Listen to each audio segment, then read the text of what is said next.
Welcome back to the channel, everybody. I don't know if my thumb was in that photo. Supposed to be moving everything out of the driveway today. We gotta move the boat. I've already moved the trailer. I gotta get rid of this truck. I gotta move my garbage cans. I gotta move all this other stuff. Oh, that sucks. I know it's supposed to rain. I was getting rid of that anyway.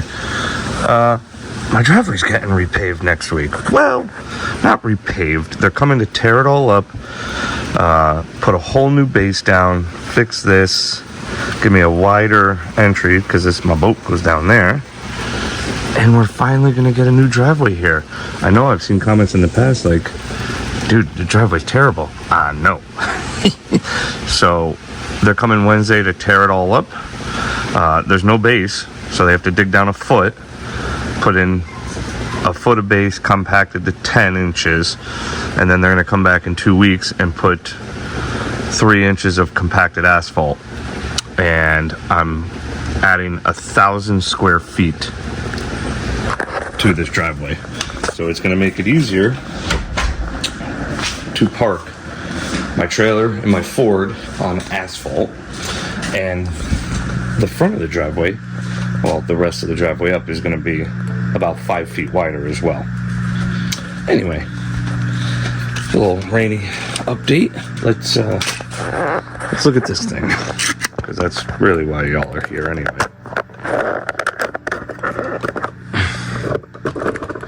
Yep, I had to take it apart again. Remember when I said I really wasn't having much fun? I'm still not having fun. So I gotta bolt this back in today. This is just sitting there. What happened was, I had this smart coil wiring kit from Holly. Bought this off my buddy Adam. He had it sitting around because he bought a Devon harness. And I got smart coils, so I needed a wire for said smart coils. Well, after having this on the engine, this is how it comes. Just like this. After having it on the engine, I absolutely hated how it looked, how it operated, how it was laid out. I mean, look where the branch is. The branch is in the middle. You know, it comes with all this. So after hemming and hawing for the last couple of weeks about this harness, I decided I'm not doing it. I'm not using it. And I bought a nice, fancy Jolt system harness. JoltSystems.net is the company. It is way nice. So you can see it's all terminated and heat shrunk and labeled. It's hard to tell now. You can see one of the plugs, but it comes with, so it has the coils. Show you here. So it breaks out right here with, I don't know how that got so twisted. It's got 2 power wires with Deutsch connectors on, and then it's got this whole power feed, which will run all the way back to the battery. Right, which, here's your relay, here's your fuse. This would be your trigger for the relay, which even comes terminated, because I have a feeling that would probably terminate into the Holly power tap. I'm not 100% sure. It doesn't say that. That's just my guess. But we're gonna snip that off, and I'm just gonna get a output out of the Dominator to turn this on at like 150 cranking amps or whatever. Cranking RPMs, not amps. But it comes all nice and done, all ready to go. Run this back to the battery, terminate it on the battery, and it's all set. And all done. It even includes the mating connectors and terminals and heat shrink and the whole nine. It's way nicer. The problem was that the way the Holly harness was laid out and the way my old coil harnesses were, the coil connectors were up here and here. under the intake manifold. So I pull the intake manifold back out, break out those wires, those 2 plugs, run them to the back. These have a ground on the cylinder head as well. So those are grounded to the back of the head. They have the power cord, the power plug that I said, the Deutsch and the Deutsch, and the original plug for the coils. That's all back there, which in turn made this fit better. This actually laid down much easier now. Have to go and bolt this back down. I got my fuel injectors plugged in actually, so I can actually cross that off.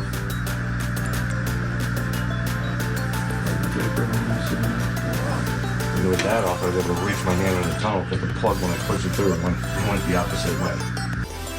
So here's a tip: if you have one of these intake style intercoolers, especially with one of these intake style intercoolers, and you grenade a motor like I did, you better make sure to go in here visually. I've washed this thing out 3 times already, but go in here and each and every single individual fin and look, every single one, as far as pulled these pieces out. Now I've washed this 3 times. Can you imagine? Look at the size of that piece right there. Can you imagine if I fired this car and then that thing fell out? That was right up here in this corner. I actually had to beat up a couple fins to get it out. But I'm going through every single fin and I'm gonna double and triple check to make sure there's no more shrapnel in here that can cause me to lose a motor, because man, that would be a bad day. Hi, Remy. Hey. Where you going? Hi. Hey. Hey. Hi, baby. Come here. Good girl. I was gonna put the throttle body on, hook up the throttle cable, hook up the wiring, put the charge pipe in, but that's not gonna happen today. Still want to measure for push rods again. We're gonna do that. Maybe we'll finish wiring the smart coils all the way to the back here.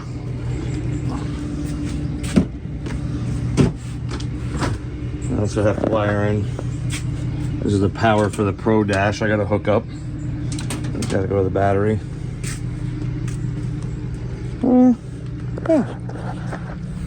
Oh, we'll figure it out. Let me go order a gasket so that gets here before the end of this video, and we'll go over a couple other things. Here. So as you can see, there's the drain fitting back there. That's pretty freaking flat. Sorry, the light's behind the phone. So that hose is relatively flat, right? I can't do much about it. And the problem is, there's my turbo drain, right? I have all this in the way. Let's zoom out here. This in the way to try to come up to it. If I come around the front of the frame rail with a 45, I mean, that's a pretty good slope down.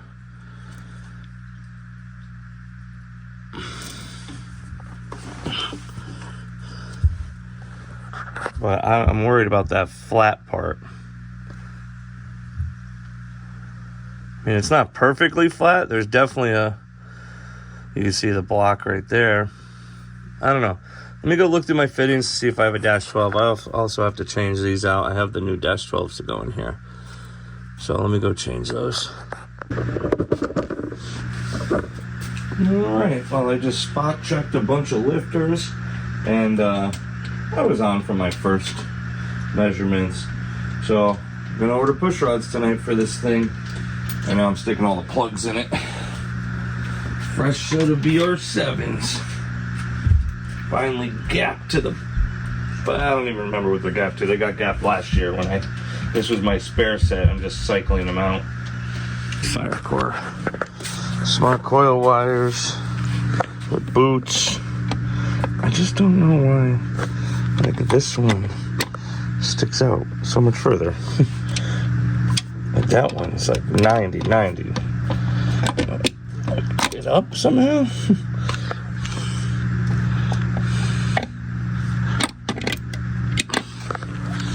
I need my second hand. All right, well, I'm pretty well spent. Knocked a bunch off the list today. Where are we? Spark plugs and wires. I remeasured the push rod, spark plugs and wires, wired the starter, installed the front brake lines, got that done.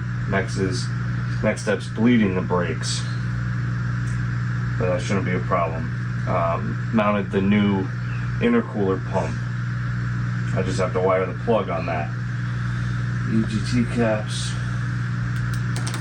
tighten wastegates. I gotta shrink this hose. I don't know, for some reason I don't want to play nicely, so I gotta shrink that some. But thanks to Marty Stagg, got me a new water pump after the last fiasco. Phew. I say I added some space. Good Lord. So today they came in and tore up the whole old driveway, and I had no base, so they dug it down a foot, added a foot of base and compacted it down to 10 inches. Also removed 4 feet of wall here, so I have more room to the backyard for the boat. Wow.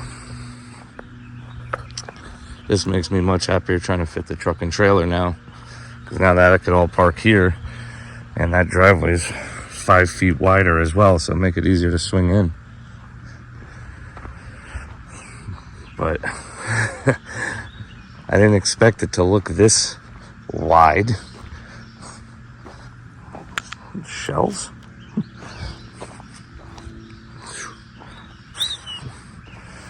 Yep, I'd say that'd do it. I'd be happy with that. Parking everything back in the yard and actually a smooth driveway. All right, my girl. Huh? Come on. What are you doing? What are you doing? Where are you going? What's under there? Did you chase a rabbit in there or something? Huh? All right. Back here a couple days later. I got push rods. I got the last drain fitting I need. And I got the EGT caps. Like I said, I don't know where the Coyote's going to land, so I don't want to cut big holes in the firewall for the EGT probe plates. So we're just going to cap them off, and that's just not going to get used right now. I'm going to put all these in, put the push rods in, make sure the holes in the heads are big enough, rocker up and down, everything's Gucci, and finish the drain line. And my heat sleeve should be here tomorrow for that. So I won't do the heat sleeve till tomorrow, but I'm not going to even go over shut it. We're literally just tightening caps. But we'll go over getting the push rods in, valve covers back on, coils bolted down fully for the first time, rotate the motor over, everything will move, and then we're gonna try cranking this thing. Gonna fill it up with some straight 30 weight oil, some braking oil. We're gonna, pull the plug for the injectors, pull the plug for the coils. Oh, I still have to wire the 12-volt output out of the Dominator for the coils before we try to start it. But it would be nice to see oil pressure. We're going to try to do that in this video. So I'm not going to waste time showing you this because there's going to be more time doing that. And might be too long of a video. I don't know, we'll see when it comes to editing. But let me get these all on.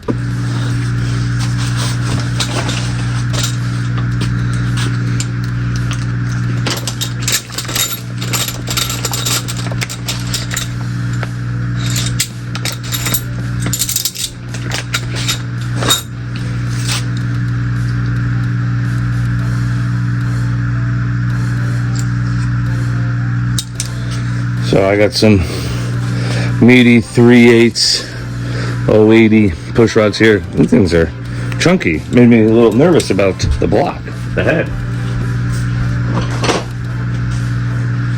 Because I really hope these heads can accommodate a 3/8 push rod. It's got some wiggle.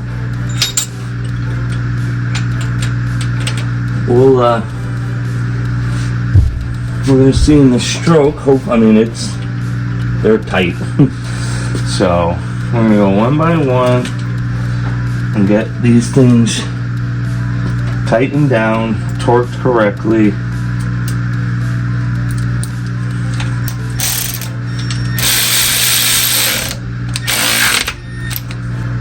I don't think it's gonna work. Fuck.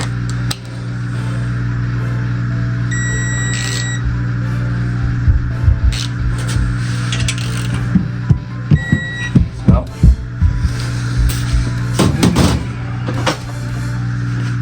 that just about ruined my night. And I thought I was gonna be able to get this thing fired this weekend, but nope, it's not centered in the bore, so god dang it. Well, you can see if I can show you here.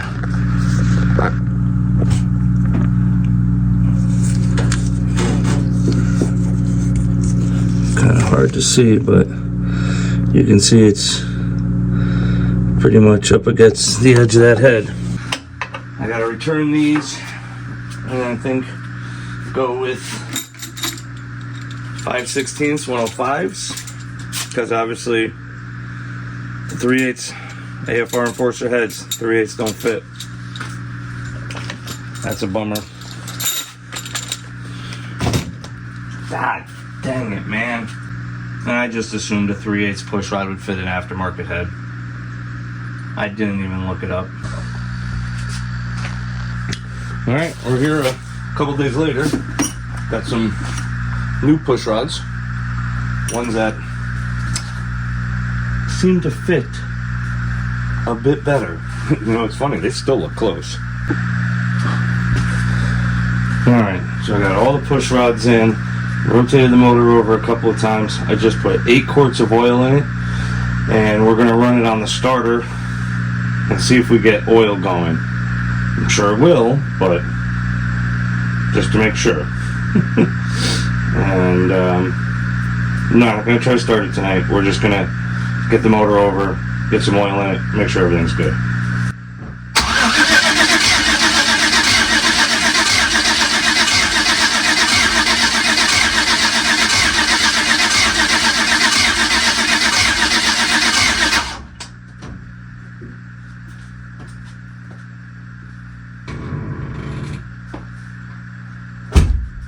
Interesting.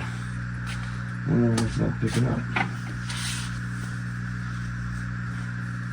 Then we'll let the battery charge a little bit and come back. So I've been sitting here for about a half an hour just trying to debate if I want to actually try to prime and start this thing tonight, considering it's been a hellacious week. Another eye infection that I've been battling. Plus super busy at the shop and super freaking hot. So it's been fun, but I just realized that tomorrow I'm supposed to be yanking the motor out of the boat, my stepdad, and it's going to be hot and nasty.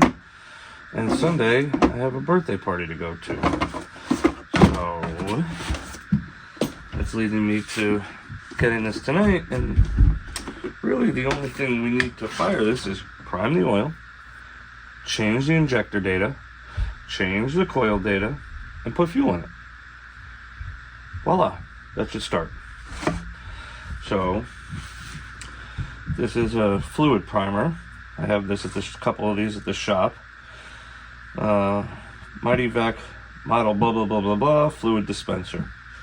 I have rigged some hoses too.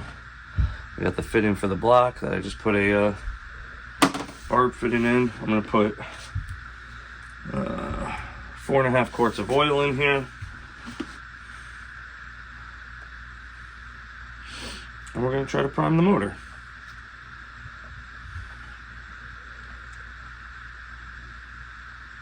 If I have to do it twice, I'll do it twice, because there's 8 quarts in this jug. So we're going to try that. And then if I power it up and hook up to the computer correctly and all that goes the same, I might put a couple gallons of fuel in it, check for fuel pressure, In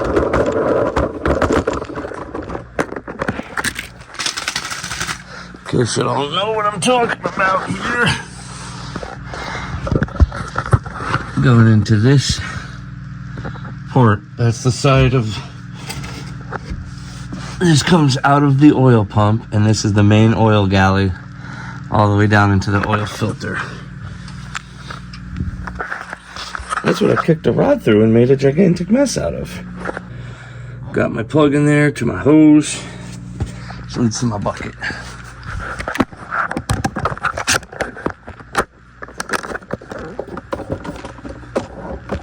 Now we're gonna, I'm just gonna pump this up. Let's make sure our valve is closed first so we can actually gain the pressure.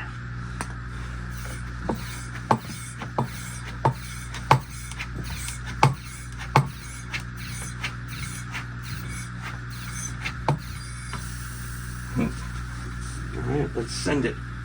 See how fast it takes to get to my clear view.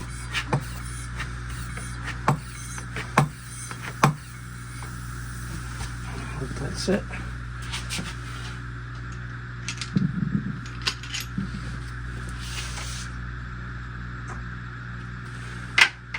Oh, we got oil coming in the clear view right now. Good sign. I got the oil cap off so I can see when it comes out of a rocker.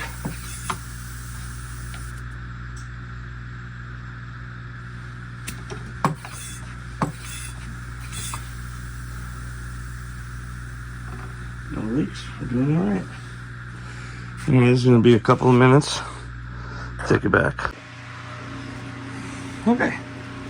We primed it 8 quarts of oil. It's all coming out of a rocker. I've reprogrammed for the coils, reprogrammed for the injectors, did a TPS auto reset. Everything near the turbos. Did the fuel injector, TPS auto reset, coils, output for the coils. I had 1 fuel leak. Well, it would have been 2, but it didn't get all the way through. I left both AN hoses on the side. I guess the only thing left to do is actually try to start this pig. Find the fuel system a little bit. Flashlight. We're kind of rigging it, tapping wires. This is, I ain't lying to you, this is the first one. So we'll see if it starts first shot or not.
Well,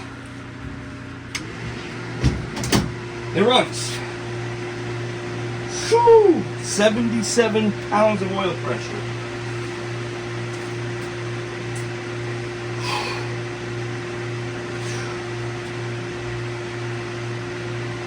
A little rich.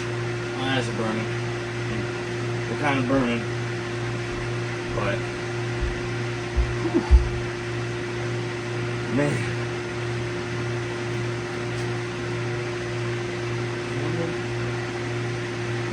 And then it cooler is cold, it fogged it. First shot, lights right up. God damn, I did it. I did it. Not without help, but I did a lot of it. Well, guys, I think that's gonna wrap this video up. Look at, like, you see the intercooler frosting because it's cold and it's getting but I would let it run longer, but we got no alternator and we got no water, and we got some janky wiring. Look at it over there. Over here too. Oh man. I don't care. It runs. It's rainy, hot, disgusting night. It runs. Literally, just now I can sit back. I'm happy. That's been a stressful time. This thing blew up November 17th or whatever it was, and here we are, June 21st. Runs again. Now it's crunch time. Now I got motivation. So guys, get in your garage, grab a cold drink, get to work on your hot rod. Season's half over. All right, here's to the next one. Have a great night.